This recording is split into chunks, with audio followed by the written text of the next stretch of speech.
Mole was quite tired of spring cleaning his little underground home. "Hang spring cleaning," he said, and he scurried up his tunnel to the world above.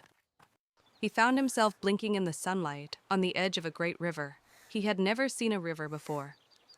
It was a slick, shimmering creature, always moving, always whispering secrets to the reeds.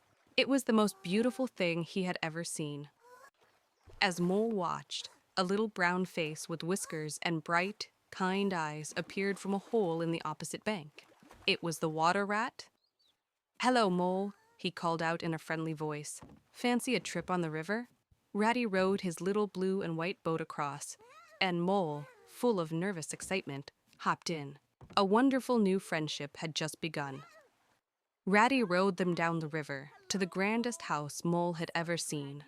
Toad Hall. The owner, the rich and cheerful Mr. Toad, bounced out to greet them. "My dear friends," he boomed, "you've arrived just in time to see my latest passion. The open road, the poetry of motion. Come and see my brand new canary yellow horse-drawn caravan." Ratty was amused, and Mole was amazed by the sight. Toad's enthusiasms were always grand and exciting. They eagerly agreed to join him on a journey. Their peaceful journey in the caravan was short-lived. A loud poop-poop echoed down the lane, and a huge, shiny motorcar sped past, terrifying their horse. The horse bolted, and the beautiful new caravan crashed into a ditch, a complete wreck. But Toad didn't mind at all.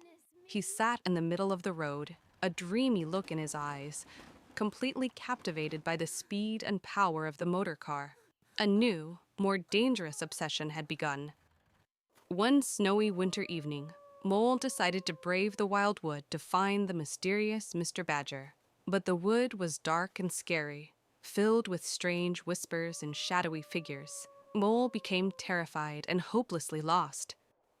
Just as he was about to give up, a familiar figure appeared through the falling snow. It was his dear friend Ratty. "I knew you'd need me," Rat said with a warm smile. As they searched for shelter, Mole tripped over something hard in the snow. It was a door scraper. Then they found a doormat. They had found a door deep in the heart of the woods.